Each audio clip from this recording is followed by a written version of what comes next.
So I'm at the airport in Las Vegas. Got a major layover trying to get to New Orleans.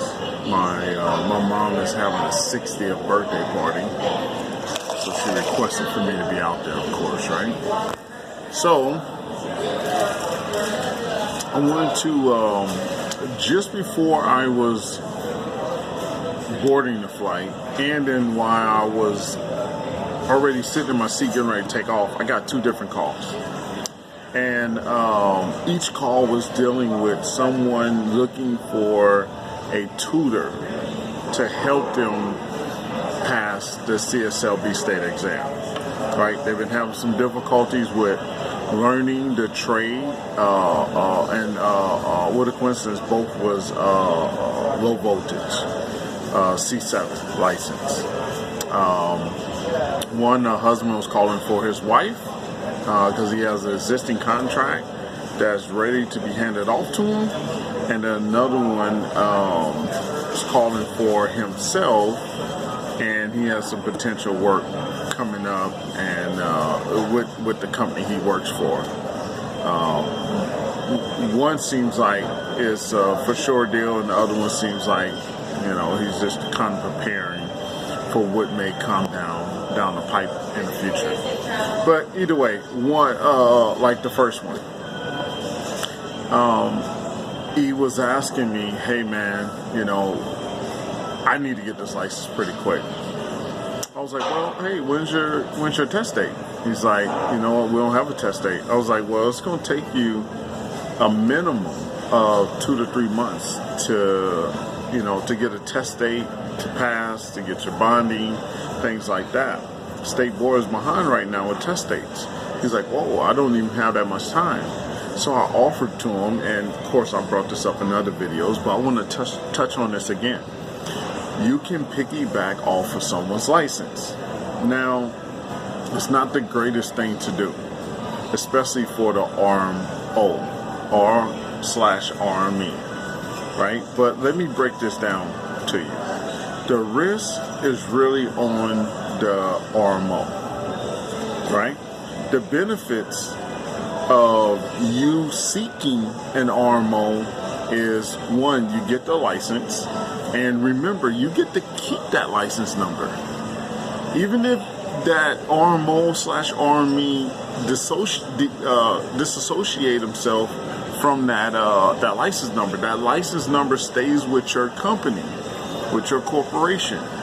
You would then need to replace that RMO/RME if that person decides to disassociate from you.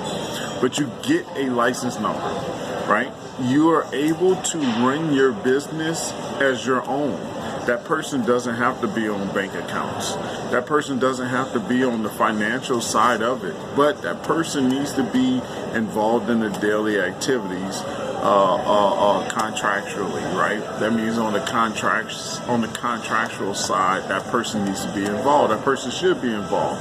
But no one is involved like that, okay? Unless they just don't have anything else to do. And if that's the case, then you make that person an RME, and then the pay structure is differently, okay? So, one, you get your own number. Two, you don't have to worry about that person being financially in your business, okay? Unless you want that person to. Three, you can actually have that person be an RME instead of an RMO. The difference between RME and RMO, real quick, because this video is not about that. I got other videos dealing with RME and RMO. Please check them out. But the difference between both is the person that holds the license, if he's an RMO, he can have several different licenses that he can open up. You're entitled to your single license, your singleton license, and then you're able to open up 3 different licenses with different license numbers, different companies under your one license, okay? If you're an RME, that means you only actually work for one particular company. You're only giving that number to one company. That means you can't open up those other 3 companies. You only can actually be an RME for one company. So either you're RME or you're RMO. Usually it's called a responsible manager employee, and one is called a responsible managing officer. If you're an officer, then you're officer for several corporations. If you're an employee, you're just an employee for one. So let's go back to this. If you have someone that's an RMO, that means that they may be involved in other dealings, okay? Now, the only small risk you have, mind you, now I'm talking someone that's needing an RMO or RME. The only small risk you have is, let's say that person is an RMO and he has other people that are piggybacking off of his license. Well, if one of those companies get in trouble, everyone gets listed under the umbrella of that trouble. Then you have to file to disassociate yourself away from that RMO. Okay, so let me give you an example. Let's say you're running your corporation and you're piggybacking off of an RMO, right? And he has two other businesses that he owns that he's an RMO for. Okay, if one of those businesses gets in trouble with the state board goes after the RMO. So everything under the RMO's name, doesn't matter about the different businesses, doesn't matter that each business has a different number. Everything that follows that RMO will be thrown underneath that umbrella. Now that doesn't mean your company will be in trouble.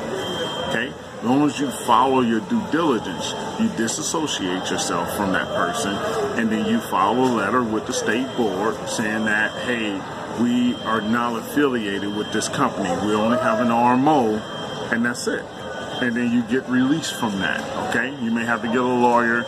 You may have to fork up some money to have them write the letter or respond to any legal actions and things like that, okay? But that'll be it.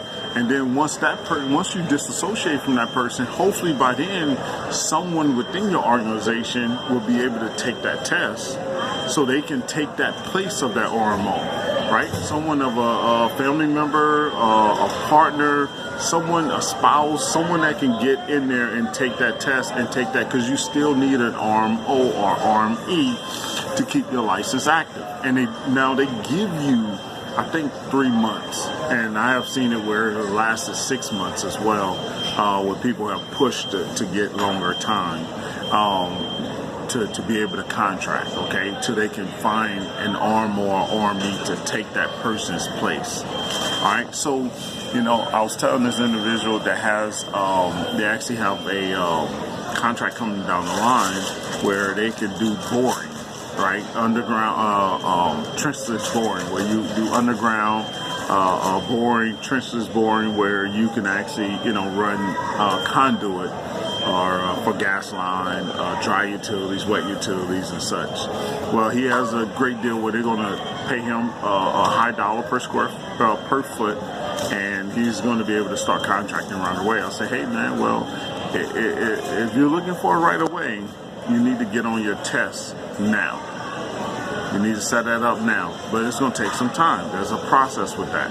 In the meantime, why don't you find a C7 RMO where you can piggyback off their license and you can get going within 3 weeks, maybe even 4 weeks. The only thing you have to do there is set up a corporation. If you have a corporation set up already, that's great. You have to get workers' comp, get your auto, get your general, file it with the CSLB, and then you're rocking and rolling. Now you got to pay that RMO per month, right? So the rate will go. I had this deal one time where I was a partnership within the company, and that person paid me 3% for regular projects and 5% for solar projects. Also had another partnership where I was involved in where I got paid per month. I got paid $1,200 per month. And the reason why I got paid $1,200 per month, and I got paid a salary as well. So I got paid a fee per month, which is $1,200, and I got paid a small salary. and that salary was just small. But I did a small amount of work to keep that work coming in. I did some bidding, I reviewed bids and things like that. Super busy during that time, but that's what I did. And I had an A, a B, and a C8. We didn't even use all those classifications, but that's how many I had. But now you got RMOs out there that are also allowing you to piggyback off their license for $600 a month, up to $900 a month. You can get, the high $1,200, $2,000, and things like that, but you can definitely piggyback off someone else's license. Okay? So don't think that just because you're not either one, you're not able to get a license because of your background or you just don't want to take the test, whatever that is, or you think that, or you've been denied, or you've been disciplinary action against you, and you don't want your name on there. You can have someone else filed and run the company behind the scenes. There's plenty of ways to slice this to where you don't have to really put things on hold. Because sometimes we get in trouble, but we still need to make a living because we have a certain level of experience to run businesses. Certain times where we have been running businesses for so long, and we're truly ready because we have went through everything to learn what to do and what not to do, and we're just ready. But because we have made mistakes back in the past, we can't pursue that same path under our current name because we have gotten in trouble with the CSLB. But you can find other ways to still run and own a construction company. Don't think that it's just one way into this. If you've got any questions about this, leave your comments in the comment section, okay? And send me a question. Ask me about this, and I would definitely cover it and let you know. You can always give me a call if you search hard. On some of these places, my cell phone number is on there. Some of these videos, most of them, my office number is on there. And then also too, you can look us up on the website. On the construction, www.constructionentrepreneurs.com. Check us out. Go check out our website. We're getting ready to launch some estimating classes. Now, mind you, our estimating classes are a lot different than the standard generalized estimating classes out there. We're actually going over a project. We're going to teach you about we're going to go over your overhead costs. We're going to go over what's your labor burden. We're going to go over what profit percentage you should charge for these projects. And it doesn't matter what trade you're in. It's all going to fall under the same deal, okay?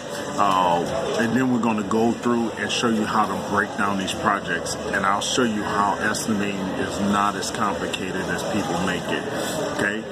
It can be simple. Now, the larger the project is, the more time consuming, and sometimes projects are complicated, but remember, there's no bad jobs, there's only bad bids. There's no bad jobs, there's only bad bids. So I'm gonna leave you with that. Don't think just because you need to start contracting now, you can piggyback off of you can get you an RMO. Okay, or an RME, and you can start contracting within 3 weeks. Okay, I may even look at putting a link on my website that will allow these two parties to connect, because I get a lot of calls with people looking for RMOs or RMEs. So I may put a link on there where it allows RMOs to list their information if they're willing to look into that option to allow someone to piggyback off of their license and then make a small fee from it, and hopefully grow into a great partnership. And that's what you really want. You really don't want to be hands off and not knowing what the other company is doing. As an RMO, you really want to be involved, be a partner, contribute, and help grow that business. So you're involved, because on the RMO side, you're ultimately responsible for everything that goes on. Don't be mistaken, okay? But that don't mean that you can't do a deal like this. don't mean that you can't be involved. I got some tools that I can give you that keeps you involved. It'll help you receive information from whoever's holding your license, job status updates, employee status updates, send over information for employees, a process to hire new employees. You could do random checks on jobs, things like that. Random information, constant information that you'll get per week to keep you in the loop with what's going on and making sure that company is still following the rules and regulations of the CSLB to not get you in trouble as an RMO. Because remember, if you're an RMO or RME, you're ultimately responsible for that license, okay? So I'm gonna let you go with that. Hopefully you guys learned a lot from that and understand what I'm actually talking about. Hopefully you got some questions as well. Leave questions down in the comment box. Make sure you subscribe. And I'll be doing another video probably tomorrow. We'll see what's going on. I'll be in New Orleans tomorrow. I get in at 2 a.m. 3-hour overlay in Vegas. This is crazy. But anyway, have a good one. See you on the next one. And remember, hustle hard, then hustle harder. Finish strong. Thanks.